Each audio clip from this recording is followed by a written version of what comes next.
Oke, selamat malam semuanya. Ya, ini F-Talk edisi 17 November 2022. Seperti biasa, malam ini kita akan memberikan update market IHSG dan saham-saham yang sudah masuk di kolom komentar F-Talk edisi terakhir, edisi 16 November 2022. Ada cukup banyak ya. Kita akan bahas nanti satu persatu, tentu saja.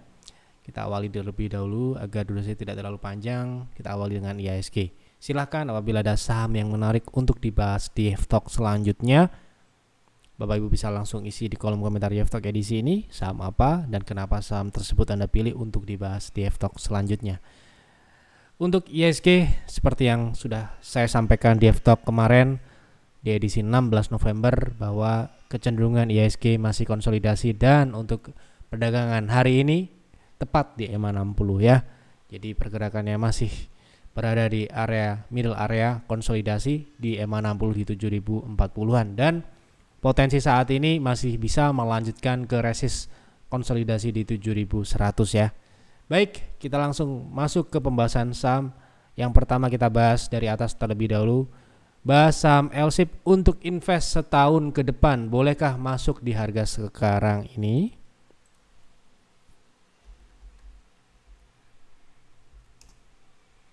Oke, kita lihat bagaimana fundamentalnya terlebih dahulu untuk LSIP sendiri. Ini kinerja kuartal 1 dan kuartal 2 yang sudah ada. Kuartal 3 saya belum cek. Kuartal 1 dan kuartal 2 secara revenue, kuartal 1 mengalami penurunan dan kuartal kedua mengalami pertumbuhan. Kemudian untuk operasional, kuartal 1 dan kuartal 2 tumbuh. Begitu juga sampai dengan laba bersih juga mengalami pertumbuhan. Ini untuk sementara ini, kemungkinan di 2022 ini tumbuh ya. Untuk tahunan kita lihat dari kinerja LSIP ini, tentu saja ini adalah perusahaan cyclical di mana dipengaruhi kinerjanya oleh CPO ya. CPO di sini kan kondisinya juga fluktuatif seperti halnya harga komoditas lainnya. Dan untuk saat ini sejak 2021 LSIP sendiri mengalami pertumbuhan yang signifikan, baik itu dari top line sampai dengan bottom line, dan kemungkinan berlanjut di tahun ini ya, sampai dengan tahun ini kemungkinan untuk laba bersih bisa di atas 1 triliun.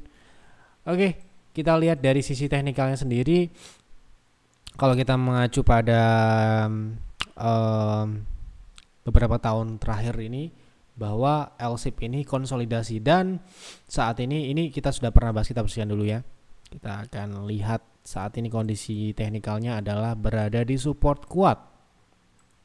Jadi ini adalah support konsolidasi jangka panjang yang sudah terbentuk sejak 2013, yang mana ini adalah entry level atau buying zone kalau kita memang berminat dengan saham LSIP ini, di mana secara historical setelah harga hanya sekali di 2020 dia jatuh di bawah harga 1000 ya. Setelah itu ya relatif stabil di atas 1000 dengan resist dengan target ya, dengan target 1425. Ini kita lihat berapa persentase upside-nya dari harga terakhir hari ini, kira-kira sekitar, kita ngambil middle area dulu di 1290 atau di 1300, itu sekitar 17-18%. Kemudian untuk resist konsolidasinya bisa sampai dengan 40%-an ke atas. Berarti ya cukup worth it dengan risk yang cukup ya bisa dikatakan terbatas di angka di bawah 15% ya, di 13%. Gitu. Jadi harga saat ini ya 13 sampai dengan 12%. Jadi ya mungkin di harga saat ini mungkin oke untuk kita masuk, karena historicalnya ini adalah setelah dia mencapai support konsolidasi ini biasanya akan melanjutkan rebound paling tidak ke middle area ya, tadi 18% ya. Seperti itu kalau Anda menginginkan LSIP secara pertumbuhan sampai dengan tahun ini kemungkinan masih berlanjut, karena ya kita lihat dari kuartal 2, kita mengacu pada kuartal kedua masih berlanjut, berarti kemungkinan besar di 2022 ini masih akan ada potensi untuk lanjut. Dan kalau kita lihat LSIP ini dari harga sahamnya belum merefleksikan pertumbuhan ya, gitu, masih konsolidasi. Mungkin itu menjadi sebuah gap fundamental dan harga sahamnya. Mau tanya saham Asus apakah menarik untuk invest jangka menengah? Baiknya masuk di harga berapa, karena saya lihat kok sudah turun lumayan banyak. Oke, kita coba lihat Asus bagaimana fundamentalnya. Oke, harga sahamnya turun sudah cukup banyak ya. Ini kita menggunakan chart monthly. Harga sahamnya ini sudah turun dari peak di 2021 itu sudah turun 60% ya. Baik. Pertama-tama secara teknikal dia turun seperti ini diakibatkan karena memang harga sahamnya ini sudah membentuk sebuah topping di sini dengan neckline yang sudah tertembus. Ya, ini neckline-nya di 1290, jadi harusnya ini adalah exit point ya. Exit point buat yang mungkin punya modal-modal di atas ini ya. Nah, bagaimanakah fundamental dari saham Asus ya, ASUS Hardware? Kita lihat dari tahunan dulu ya. Jadi harga sahamnya kan turun ya ini ya. Harga sahamnya turun sejak, kita nggak bicara turun dulu. Pertama sahamnya stuck dulu karena proses turun itu ada waktunya ya. Dimana harga saham ini sempat mengalami pertumbuhan luar biasa dari angka 500 ke angka 1700. Ini pertumbuhan yang luar biasa dari harga sahamnya. Kemudian stagnan di 2019 sampai dengan terjadi sebuah pembalikan arah di tahun 2021 yang lalu, bukan di 2020 ya, di 2021 ya. Nah, dan ini ternyata adalah sebuah keselarasan atau inline dengan kondisi fundamentalnya yang menurun, bisa dikatakan mengalami penurunan di 2020 sampai dengan 2021. Artinya tidak terjadi pemulihan di tahun 2021, di mana mayoritas ya, kita bicara secara umum 2020 pastinya mayoritas terpukul dengan adanya pandemi ya, dengan adanya lockdown ya. Dan di 2021 terjadi recovery ya, di mana banyak mulai pelonggaran. Nah, ASUS Hardware sendiri di 2021 belum terjadi pemulihan ya. Nah, dan sampai dengan kuartal kedua kita lihat revenue dan sampai dengan laba bersihnya masih turun ya, artinya belum ada tanda-tanda reversal dari fundamentalnya sendiri atau pemulihan dari fundamentalnya sampai dengan kuartal kedua. Nah, di kuartal ketiga ini terjadi pertumbuhan atau perbaikan year on year atau dibandingkan dengan tahun kemarin kuartal ketiga itu mengalami pertumbuhan untuk pendapatan 22% dan laba bersihnya naik 138%, sehingga di 2022 ini estimasinya akan mengalami perbaikan di laba bersihnya, namun kemungkinan di pendapatannya akan juga tumbuh tipis ya. Di sini kita bicara secara pertumbuhan, kemungkinan akan terjadi pemulihan sampai dengan akhir tahun ini ya. Nah, kita cek profitabilitas sendiri ya, apakah ini menarik atau tidak. Nah, kalau kita lihat dari sisi profitabilitas, kita lihat dari NPM-nya dulu. NPM-nya ini mengalami penurunan di bawah 10% di 2020 dan di 2021 itu kembali di atas 10 ya. Nah, dan di tahun ini cukup ya, bisa dikatakan mengalami penurunan di bawah 10 ya. Jadi kemungkinan profitabilitas di tahun ini untuk NPM-nya mengalami penurunan, dan ini kita lihat dari operasional pun di bawah 10 loh. Padahal pernah di angka 20-an gitu ya. Berarti ini adalah sebuah penurunan kinerja fundamental secara profitabilitas. Kemudian kalau kita lihat dari solvabilitas di sini tidak ada yang masalah, saya lihat sepintas. Jadi kalau kita lihat dari pertumbuhan kemungkinan akan ada perbaikan. Kemudian dari sisi profitabilitas memang terjadi penurunan ya, profitabilitasnya menurun di tahun-tahun 3 tahun terakhir ini, dan mungkin di 2022 ini juga terjadi penurunan, sehingga kita lihat penurunan saat ini mungkin saya belum hitung secara apakah penurunan ini sudah melebihi atau memang impasnya segini. Kita coba lihat dari sisi ini, ada support ya di 500 ini, mungkin saja ini belum ada rebound sama sekali sampai dengan saat ini. Kalau saya mungkin secara teknikal mungkin saham ini terlihat turun ya, terlihat turun atau terlihat murah secara nominal. Namun secara teknikal belum ada konfirmasi memang saham ini akan ada pullbacknya kan. Ya, ini downtrend, berarti yang kita harapkan adalah pullbacknya ya. dan belum ada tanda sampai dengan saat ini. Sudah di area support namun mungkin belum ada tandanya. Mungkin ya bisa diperhatikan terlebih dahulu. Kalau kita lihat di sini ada resist di weekly chart, terlihat ada pembentukan resist di 615, mungkin itu adalah sebuah reversal point atau pullback, tanda-tanda pullback akan berjalan dalam jangka menengah ya, karena ini koreksi jangka menengah ya. Kalau misalkan ini adalah level terendahnya, kita bisa estimasikan pullbacknya ini mungkin bisa di angka 800 sampai dengan 900 gitu ya. Berarti itu sekitar dari harga neckline itu sekitar 30 sampai dengan 60%. Bisa diperhatikan. Mohon bahas MPPA. Saya punya average di 160.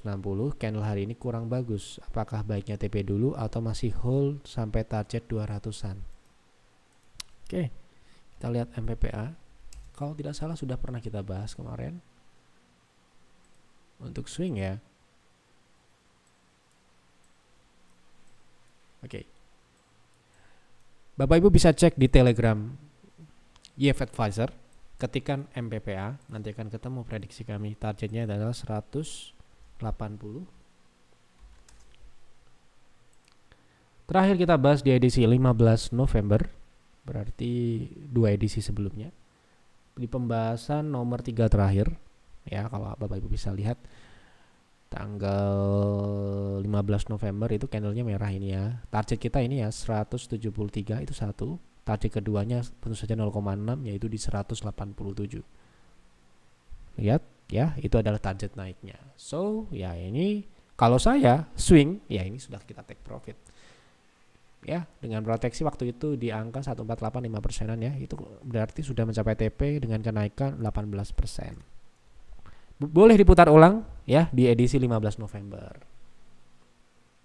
Ada juga kemarin yang konsultasi ya, tanya target kita. Sebentar saya cek. Ada yang konsultasi juga terkait MPPA ini, menanyakan targetnya. Mungkin sedikit berbeda karena ya acuannya tentu saja sistem ya. Sistemnya di sini tentu saja beda dengan YFTalk ini. Ya, ini tanggal 16 November ada konsultasi. Kita tunjukkan. Jadi kalau Anda jadi member itu Anda bisa konsultasi ya. Jadi jangan sampai Anda tidak konsultasi gitu ya. Supaya Anda bisa tahu berapa target naiknya, berapa target turunnya ya. Jangan nunggu YFTalk, pembesaran YFTalk ini ya. Ini tanggal 16 nih, jam 11.42. Ini ada pertanyaan minta view MPPA. Tadi saya masuk di 169, boleh TP di berapa? Di sini jawabannya adalah 195. Dan hari ini peaknya berapa? 194, satu tick ya. Nah, berarti Anda sudah profit ya harusnya ya. Di area sini kalau ada target 194 atau 195, Anda bisa pasang di 190, 193 seperti itu. Kalau kita pasang tepat di 195 mengkhawatirkan karena ini adalah namanya juga target estimasi, bisa benar dan bisa salah juga. Bisa meleset juga gitu ya. Yang jelas kita sudah jelaskan targetnya di 187 itu adalah target 0,618 untuk Fibo. Oke, begitu ya untuk MPPA. Jadi masih bisa hold sampai target 200. Menurut saya bijaknya take profit karena sudah tercapai. Itu sesuai dengan pembahasan sebelumnya. Mari menarik teknikalnya kah? Oke, kita coba cek teknikalnya ya. Jangka pendek. Oke. Untuk saham maka sejauh ini dia dalam posisi masih dalam downtrend ya. Dan untuk downtrend ini kita lihat dari weekly di sini ini dalam masih kelihatan masih pullback ya. Oke, jadi pullback di sini kita lihat dari pullback sebelumnya dia sempat melewati EMA 60 juga, menandakan pullback ini masih bisa berlanjut ya.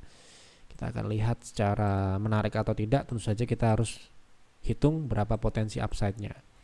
Yang pertama adalah target paling rasionalnya 0,3. Kebetulan harga saham Mari sudah mencapai 0,3 hari ini dengan kenaikan sekitar 4%-an kalau dari harga penutupan. Kemudian untuk ke 0,618 itu masih sekitar 24% dengan risk sekitar 6 ya, Anda bisa batasi di angka 7% secara teknikal. Secara teknikal sekali lagi ya, secara teknikal. Tapi kalau Anda mau batasi 5% ya nggak apa-apa. Gitu gitu ya. Jadi masih bisa dikatakan apakah masih menarik untuk swing? Untuk swing ya, masih menarik. Kenapa begitu? Karena masih memungkinkan untuk dia ke 0,618. Bagusnya lagi kalau Anda bisa buy on weakness di support terdekatnya di EMA 60 di 146. Harga penutupan terakhir 151 ya. Oke, seperti itu kira-kira untuk Mari. Maka lanjut, Siko masuk di angka berapa? Wah, berarti sudah mau beli ya ini. Kita tuh lihat dulu layak nggak dibeli sekarang ini. Nah, ini ya. Jadi kondisi Siko terakhir ini saham saat ini kondisinya adalah di bawah EMA 60 ya. Dimana kalau penurunan ini bisa dikatakan ini transaksinya juga menurun, berarti kita asumsikan saham ini akan konsolidasi. Ya, kalaupun dia naik mungkin di EMA 60 ya, itu sekitar angka 5%-an. Kalau saya mungkin akan menunggu dia di support. Kalau mau masuk loh ya, kalau nggak ada pilihan yang lain, saya akan tunggu di support 180 itu ya. Nah, kalau dia bisa breakout di atas 196 atau di atas 200-an, nah itu akan lebih menarik untuk trading. Kenapa begitu? Kemungkinan akan ada peningkatan transaksi. Ini kan sepi nih transaksinya. Ya, kita ngapain? Trading di saham sepi. Ya, seperti itu. Baik, lanjut. Baskin, apakah sudah selesai uptrend? Oke, kita lihat. Berarti maksudnya adalah reversal gitu kan?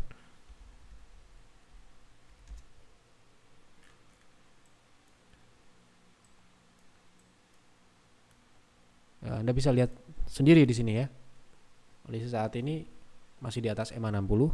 Kemudian kalau kita tarik trend line secondary trend line-nya ini masih uptrend. 1 2. Ini trend besarnya.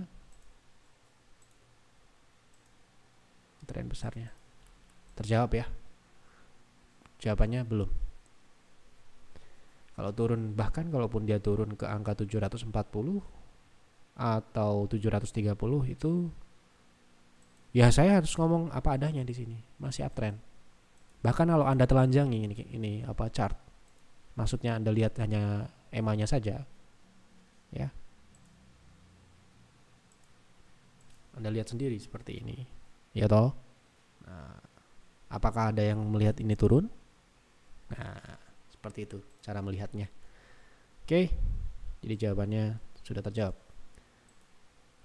Lanjut. Mohon analisa saham Harum dan Indi. Harum ya satu aja karena mau masuk ya, baru mau masuk. Worth it atau tidak masuk untuk baru mau masuk di saham Harum sekarang ini? Oke. Jadi untuk saham Harum ini kondisinya saat ini masih downtrend ya. Masih downtrend di sini, berarti Anda kalau mau masuk bagusnya itu tunggu di atas EMA 60 terlebih dahulu. Kalau saya seperti itu, kalau saya loh ya. Lagi-lagi ini kalau saya. Kenapa begitu? Lah sekarang ini sedang diuji nih. Kalau ini di breakout atau dia bisa berhasil di atas, nah ini akan membuka peluang melanjutkan tren naik yang sudah terbentuk. Karena ini sekarang ini kan sedang diuji. Ini ya upper channel ya. Ini lower channel dan upper channel. Jadi potensi ke upper channel ini baru terjadi jika terjadi kenaikan di atas 1730. So, untuk trading paling tidak di level itulah Anda harus tunggu dulu. Nah, misalkan terjadi kenaikan, kemudian Anda beli dan dia kembali turun, ya tinggal Anda proteksi. Berapa persen? Sekitar 4% lah. Atau Anda juga bisa batasi di 3%. Berbeda hal kalau Anda beli di harga saat ini. Proteksinya tidak di situ secara teknikal, proteksinya di sini. 10%. Matahnya tren lower channelnya ini. Seperti itu. Oke, cukup ya. Mohon dibahas ASA untuk invest. Kira-kira ASA apakah masih menarik gitu kan? Ini ASA ini investasi kita di 2018 ya. Di PIR 2018 luar biasa ini saham ini ya. Nih ya, 2019 baru mulai naik. Nah, sekarang ini sudah posisinya sudah naik sangat tinggi sekali. Ya. PIR invest ASA itu di harga sangat jauh ya. Kita bicara invest waktu itu Kita invest di harga 270-an di bulan November 2018. Ya toh. Nah, sekarang ini harga 970, masih sangat jauh dari harga beli kita waktu itu. Kita cek dulu fundamentalnya. Nah, ini fundamentalnya ya. Kenapa waktu itu kita berani invest di saham ASA waktu itu ya? Waktu itu harga masih 200-an. Karena proyeksi kita pertumbuhannya ini terjadi. Ini hyper growth ya, masuk dalam kategori seperti Temas beberapa tahun terakhir ini. Hyper growth, di mana pertumbuhannya ini luar biasa ya. Dari 2 menjadi 5 ya pertumbuhan revenue-nya. Kemudian di tahun 2022 ini saya lihat memang kinerjanya sudah mulai mengalami declining performance ya. Khususnya di sini kita lihat dari pemasukan operasional, di mana di sini kuartal kedua, kuartal 3 turunnya 35 dan 87%. Dan ini berarti secara operasionalnya pendapatan laba bersihnya ini terlihat tumbuh, tapi ini sudah tidak organik lagi. Ya, sehingga ya inilah yang akibatnya. Ya, jadi menurut saya ini belum jadi pilihan saat ini. Mungkin kalau dia bisa balik ke angka 200 lagi, mungkin akan kita pertimbangkan lagi. Seperti itu. Ya, kalau untuk secara kelayakan belum. GoTo bisa naik ke berapa nih? Oke. Kemarin kita sudah pernah bahas GoTo di Yeftalk edisi 26 atau 25 Oktober. Kira-kira 2 minggu atau 3 minggu yang lalu ya. Jadi saham GoTo ini kan sudah mencapai target penurunan di 180 ini ya, targetnya sudah kita bahas itu. Target turun itu sudah tercapai. So saat ini target pullbacknya ya seperti yang kami sudah bahas ini, sudah kita jelaskan, sudah tercapai, bahkan ini 12%, ini terdekat. Kemudian yang kedua tentu saja di 0,3 terlebih dahulu di angka 246, itu target terdekat untuk GoTo ya. Di EMA 60 dulu di 234 sampai dengan 244. Seperti itu. Analisa Elsa untuk trading. Oke, Elsa saat ini kondisinya berada di area support, di mana secara probabilitas saham ini seringkali di EMA 60 ini turun di bawah EMA 60 sedikit. Jadi kalau mau trading, kalau Anda mau bagus masuknya, tunggulah dia sedikit di bawah EMA 60 ya, katakanlah di support terdekatnya di 330 sampai dengan 328. ESA nggak tahu nih, saya nggak mau bahas kalau cuma ESA doang, jadi dikasih penjelasan ya. Sekali lagi, kalau Anda mau saham tersebut dibahas, kasih penjelasan apa, mau teknikalnya, mau fundamentalnya, untuk invest, untuk trading. Saya ini kan bukan robot, saya nggak bisa baca pikiran Anda ya toh, mau bahas yang seperti apa, gitu kan. Jadi Anda harus kasih penjelasan. Tanya saham A untuk trading Pak, untuk invest Pak, sudah punya Pak, belum punya Pak, kan gitu aja kan. Tulis di kolom komentar gak bayar, ya toh. Nah, tulislah lengkap gitu loh, supaya apa, pembahasannya sesuai dengan apa yang Anda inginkan, gitu loh, ya toh. Harus seperti itu ya. Baik, terima kasih sekali untuk Bapak Ibu yang sudah menonton Yeftalk malam ini. Semoga Yeftalk dapat memberikan manfaat, dapat memberikan keuntungan untuk Bapak Ibu semua. Mohon maaf apabila ada kekurangan atau kesalahan ya yang saya sampaikan di Yeftalk malam ini, semoga dimaafkan dan dapat dimengerti. Analisa lagi, buat trading plan, buat investing plan, dan jalankan itu dengan disiplin dan konsisten. Ya, insya Allah akan bertumbuh portofolio Anda atau kinerja trading ataupun investasi Anda.